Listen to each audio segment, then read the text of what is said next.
Arabedo Bonnie Chris Ogwang. Anatia Leptong. Yes. I heard over this thing in radio, the news thing in it, about the issue of Aroba. And I've been here. Jini ja Leptong. And I heard Leptong. Rashid Ngolon. Okay. I downloaded it. Yes. Eto anandeni. Yeah. So me. Papa Bejon at Yakobo. Let us. Daki Hario. Yes, it's okay. Anabella tin my laptop. Near Bonnie Chris Ogwang. And I met to give one pay what Tun Balabedo Loin. It does not take a fight, maybe you can a bear better here. Arakobuni, let us stand on the truth and let's not mobilize. Look at now. Yeah. Pemiro Kopwa bed Balatiamit to betraying at all. Let Anamit to Kane. Rova ye, Gino Binodon, you can go back. Good. Monukina me Anamit to Nigin. Pekobugini Copapo. Jogamuchini. Jogamuchini. And Abina Chahu Labor Kelo Solomon. Awatamore na Yokuba. Anatina Hakarachel Ked evidence. Me Vista's book. Good. A major Uber signing, including Jomekumi. Good. Eto and all this long and compare the part-time work with the part-time weto I mean natural. Gangyo Pachugi Teko Bidong and Orange Chente. And this is now in Kampala. Pidong at you teach all to tell what your passion. Neno. Gina Jelly Teko Vania Medical Center. Me what Pima Ado Chulu Chente Kuno. Pekara Pangyo Ninwa me to put it down. I was going to come with it. Don't have been a word that I have the messages. I'm all challenging being what Kampala here. Being what Kampala needed we are part, but I took a dog question. Abino, I know you'll be not fair. Not until tomorrow. Level officer Meli, Ratabino. We have the video. That time of Mako Solomon. Dr. Mako, and I would kill you. Tinini. Bonnie Chris Ogwang. Bonnie Chris, yes, ke gike kano. Rashid. Yes. Peta mo ni chair, Jomara man minister again the office. Put him with the right things. No, the narrative I don't know how it will make you to understand. No, minister Pogeno ngatorma rover reality kere office. Because you see, let me finish this. No, let me know what that take though. Voice of Loud, Felisa Pharmacy. I think I am the Austria. Fine, thank you. Good. Yes. Anatemo, Choyo company. Yes. Atemo Choyo Quera. Yes. All day. Okay. Ekatin wongo Quera Company Limited to registered. Dang peo to registering an. Okay? Atemo choyo Quera Holdings. Aka de ko bani Quera Company Limited dongo. Tie. Atemo mora nu kap letter. In fact, letters. You are your company checking na letters. Okay? Not even just names, but even letters. I am wondering how a rover as a name.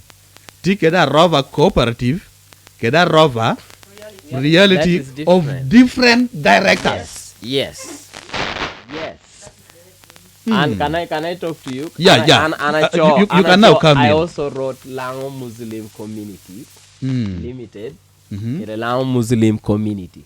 Gina Chelle. Yes, me. No, why is now, it a rover? What Reality, separated? rover Yes, cooperative. they're different. Directors, ge papa. They are different. Gina Chelle, Gina Cho, are you, and you are the same person. They are different. And I wrote in the URISB records. They have different directors.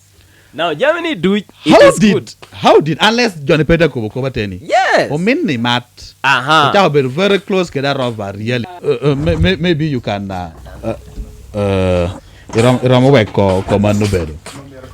Yes. So Johnny and Peter teach Karachel Kerikopateni. Peter teaching a Kerikopateni. Get a bit of Walla Biro almost 5 times. Amaya left on one Karachel Keramina. Nukoni Jabino word Quene, Tinini. So get that to the chadong. Quebec on Uti Karachel Kede, the mat minister, the line can. In fact, Anna Peyoki Rashid. ka no pe eno mo honi wore anu akubere kede ma minister dan. Hello. Yes, the minister poyo. I think again mando wi nyera ba rotwal. Amana nuongo anena chaho kere. Ya chaha. Ako buni. Jona metikano kere radio kitame chaha unu kop kere. Exactly. Dong gina machiela mami ta kop tieni. Jona ti radio station no.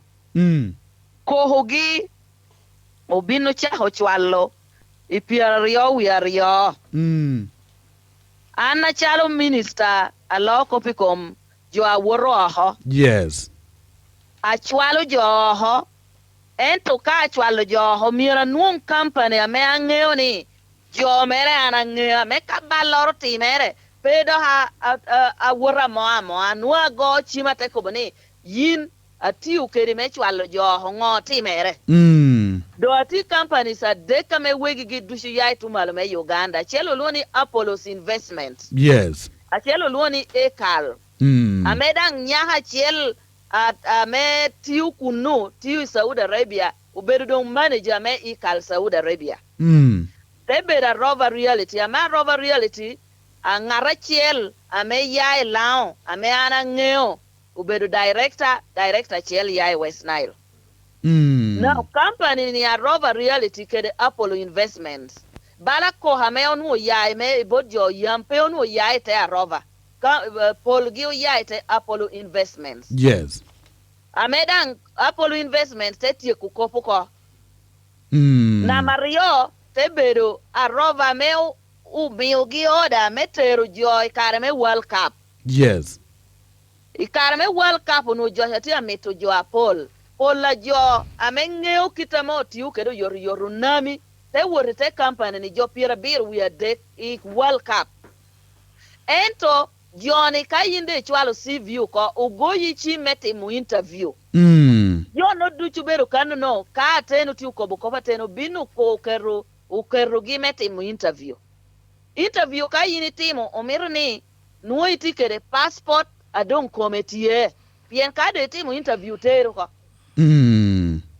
te bedo ni mieri upimi apima bera bedi dek apima ma chiel bera me food company ti amoyo jo apima ma rio te bedo kadung mieri yai wot Kampala apima ma de gin company oho ena yedok bedi laboratory gi ame gin eno binu ng'iyo ame ti Kampala kandang ti ka gina biro kiken kado iworo hadongo mi ticket ame donga wili ticket mieri wori pimere ime Kampala ame gin jo company ena menuo ungo pien jo e Uganda Paul forging in medical form now report ame pien kopo ere karala. Yes. Ikara me gin ukelo kohogi ate ko biara sisini kita ko biuke ni company wegi mere tie director tie kere jo ame tie tishie ati teni cha manu ni kopo da hate kwanyo minna te ko ni worin winya kopi komi pien o minna oberu doctor dang tiyo chalo doctor ento me kita kopo no ti koma te ko ni yai wori win kopi komi te biro te beru many times the office kere gole igole te beru ket giana te ko bi gole ni pe amito ni okwala moro te ki company no kwalo ngatoro duok chien na jo dang igole te beru kare chiel kere police o teneno receipt jo a receipt gi o tenwongo ni titeni du jo company te chulo ko ento tenwongo jo ame otero receipt ya kinagi te beru kulu Utero gini risita roma para shell kita company te wot kere police ichane utiu yabu kesi komgi police chahere imwahanasha na hatini ni joni peo wopu yo kobgicha pienu ngea tiri kobgicha obino wori police aka te kwanyo receipt pien receipt company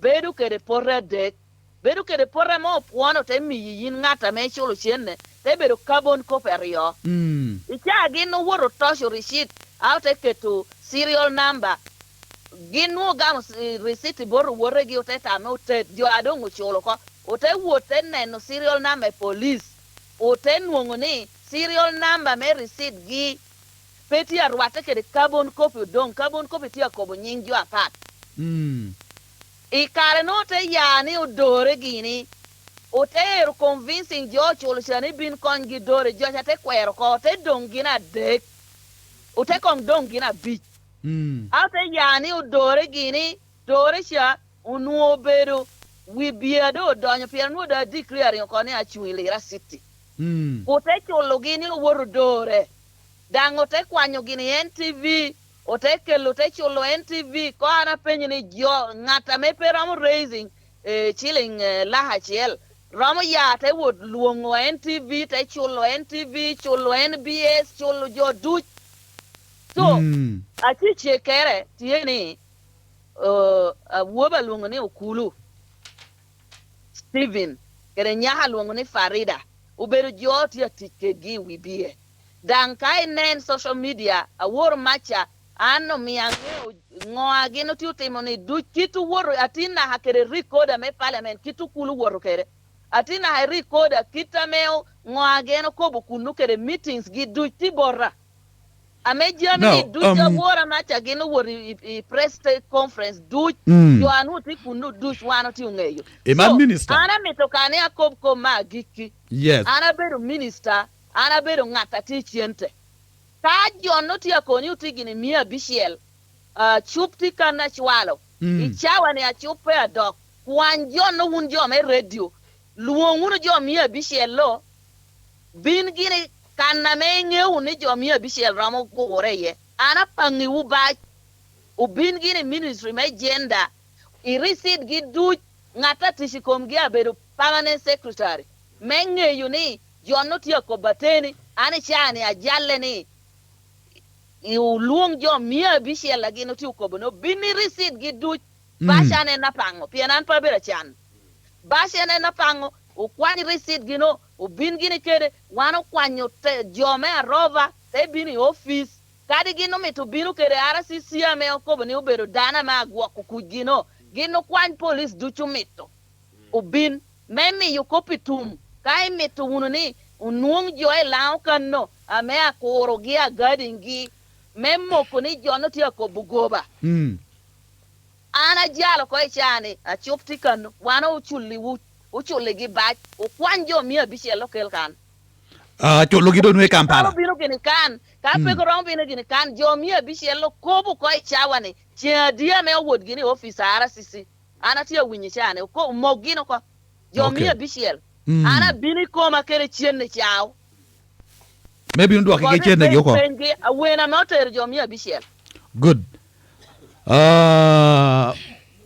adiru kulo man minister ni jo mia bishiel letie ko chake kanu ero ko ko ni tie pe chake kanu da pe penye ukobi ko anen jo kere wiyamo nena tie winyo wiyamo kada mundu utido cross examining facts uko ni urao gini million mia biro gino ngeo wel million mia biro oluo gini do logo ngeo gini uko ni utigini ni chiene giti million mia biro dami to recording e talk show me tina mito bien kita me gino ngutiu kere wibie apidigi anana hapa pidi ngata wari wilobne jo balo nyia jo timu tami dushu pa pidi jo enta akiru ko notice lawyer na choyo balo megamu recording etin meteru jone court ento apera teru gi court kwa mitu ni uter jo mia bishielo ko ka mitu teri office gole ukoba ko ichane uteru gini dihi ya wene mewe kwa wot kunu okay kulu nyanga Joshua Steven jo mia bishiele igamu chenu wa wene marukoni NPN na chan ni pia tingeny borwa yes iningeo jo mi abishele pe obere jo ducha me wan romo kubere kedgi inina chel nyo idaki ha chel wana mito nina di abi o raising joni te ko raising wano binu borigin Elvis and office RCC yinde de ko bene o teno ni mo honino gi nina roman Man minister, to jomia bishel ati receipt ameko ni okwalo chende gi million 100. Yes. Okay, eno ko no mie ni na beach. Mo kuno ko dango cho chingi kanno. Ai man kan to go police. Ai man paketu chia kara. Kan to police na. No. One poti kere bora ba. E man minister. To jo ame balo nying jo pin nuong chilling to man to be police ngwa ka wano timo. No. Pay bin wunu kere wano ti nyingwa ati unyia for over 20 years. My name is an international name. Kargai koni anamigi chochingi kana ter kwene ka chogi. Gino juro yini akaka gini word bori gola ko beni word gini bora RCC. Ukobu ni gino du bori yungeni na bi. Gino juro yin yurni gindong tia ketia chalo ngakame akubu kopi. Mama mone. Kada mum ko bucha herde kane. So no do so choyo chingo kita gino gini kede. Yena nera ko begini o ye o menino mewe hachup pango to hakelgi kao mi to RCC we kokobi dihi macha jo aberi nyim bor RCC o amangi no kwero ko pa RCC o kwero da ko ni pera apange gi to ha ishawa dihi ne kunu ko dongu ti jo do chane gino joro yin Kito joro yini yungeni na bichi. Mengo koni oti ukobo kopa teni wibie peye. Uketi yoko bori ni yungeni na bichi. Tia ukiku. Tia rio. Tia dek. Tia ngen. Tia bichi. Tia bichi. Ena yegi no goro. Yo mia bichiel. Ati risit tara. Metia nyutu million 100. Tia bichi mo. Tia nino bichi mano no tia bichi jo. Tia bichi do. So kucho chingi yoko. Ana po yuwi kage no po yuwi ya. Pay ko be po yuwi yinda da pay me John no bed kere. Me John no ke chingi ni chia bi. Akar ma chupti kana ke to chia kakaran. Pienti mo dede. Amejo ti amoyo kere wi bie ka jo aporo kor por tutumia piere wi abishe. Pay pang jo mara ukuo maro ulaye maro aite pang te ke radio ni baby balo nyamo ibeti. Minister wan do bedo ko ba. Solomon na me farida ti ko buburu kede no. Yini chora mo buru kedi, yini dahe chora mo buru kedi. Iti ko bene ya, I woru tungi cho, inu daho ken ite ko Tauno yini ni teru munyi bori cho. Iti ko chon. Eman minister. Ko nyamo ibeti. Eman minister. No. Ana ngene. You come, I'm tired. Eman minister.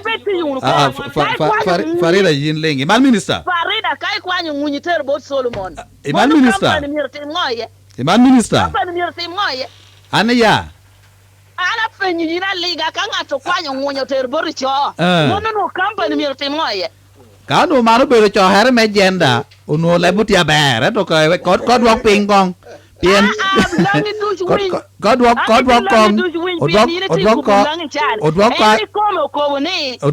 wuchen Solomon ete ya wo Solomon ture ete no ta ho ken kanno ka yin no pe mi re shono chon yin ro ya me wo pe cho ture ai te no da ho ken ai yi te ro wa te ko ni uwi an ya man minister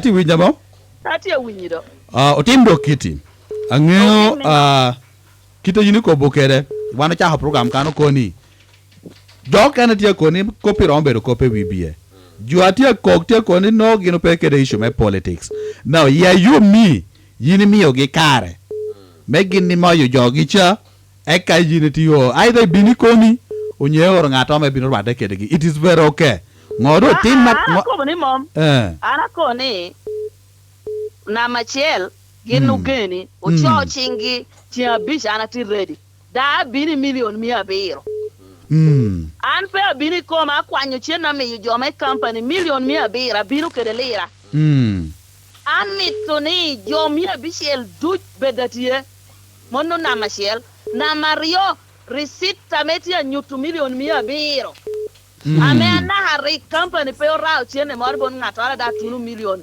ame dan 2 million pe rio donc kita gino ko million 100 ni ubed kere receipt ametia ko million ngo mia biro gini ichia bi ta ginu du poti mere ana ko bini unity kerengo unity recording kanno so Farida, it is me and minister recording a unity kereno ana ko bini chawa ne ana chwali uchenne mi una chop recording et me tinni talk show ni man minister kito timo kede en kaiti kede koho program or ke na mobile radio ti desk police ame Rashid ngeo ena kubere kedgi eka gintu nungu twere bot kot eka koti bino gammo adong richa kutiyo ngwayi ni mito tiyo kede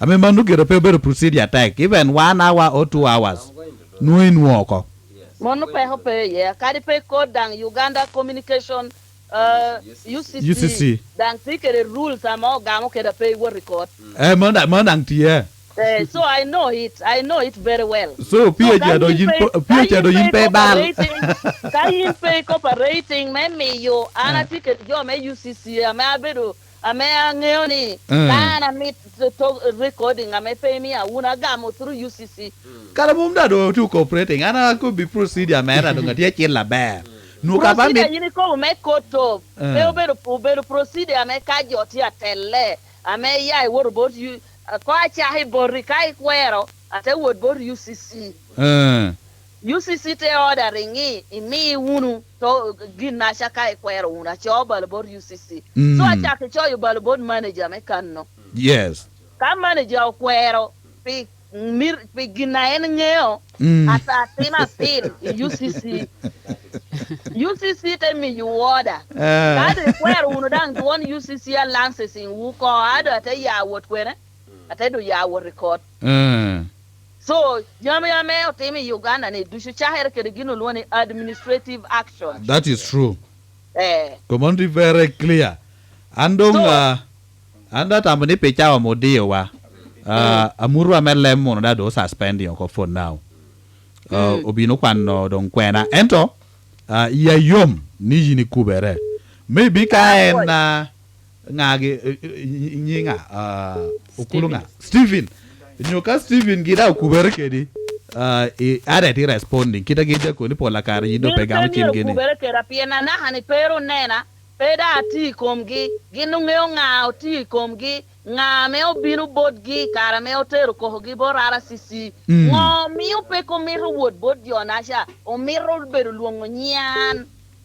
kunu ngeo gina be ngatu binu kanno ngatu chojo ngatame karame tangomi ojopo wor beru kani ikare nasha ministry me internal affairs they suspending me your passport ikara me joke no passport joke ne po no passport eto kina mo no passport ikara me jono suspending terri passport terri ria ke duogo pieno no ko suspending me your passport ino no dong nyingi ti gulu terri adong passport gi akatuni tenwo World Cup ero ko so jo ame onu ti passport company te chwalo gi kan I Kampala so don ana te ko bi company ni jo ama me to potisi ya nyim mi gi kore jo ame ti do ame to chene gi do hi company te pino te do ko chene jo da ya kina gi no ngara chelte bi wot ilira kan no ngara chelte bi wot yene no ti passport chon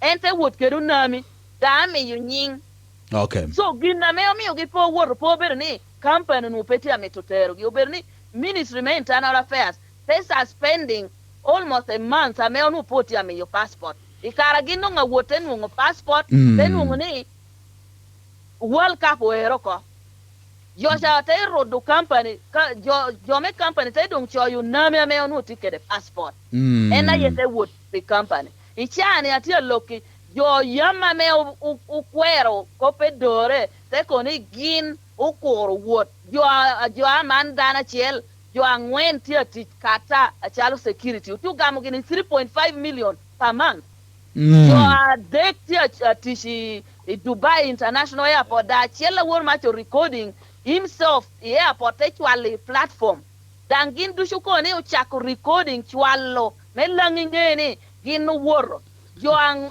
bira manene utia processing gi wot kata ite jo ame obedo mote koro ichawa ne atia loki jo abiro u interviewing gia wor macha on phone ono jo obedo mote koro eto gino te kwero koro dwa chene gi okay yes anapoyo chowa dia teke mata minister apoyo oyo tutwal mano bedo minister me gender mata Betty Amoi omiyo submissions ere awoper kede ngwame to nyame yekan mogo beda te tag pien ngyo ministry me gender no ko pe gender beda li liedang ero ken ni tinung ni borwa kane ne chik jo aena ko ni regulating wa chani gina do pe miro le basha era do ngudong por ko dog dano do eto gira so no it is okay so ngwada ti mere wuno atieni chawana do petie o suspending na news at issue no pera time if I can Rashid pe obinu uno one woki o tieko within the shadow chawa eto piano yonge wuni loka no agwa yaman minister chim era ndo dikono ore doko maybe no handling issue now gamu chim strictly chiba bishel eda iberu na check tutwal pian ni miora winya chi check iboru chima bishel strictly he went straight to the point abon lab abo achai eto imikon metam but bulini karachel kede arova reality reality training manda forma yakada it is a Rova Reality Limited kitameti karachel kede no. Thank you for watching Lango News channel. Please subscribe for more updates.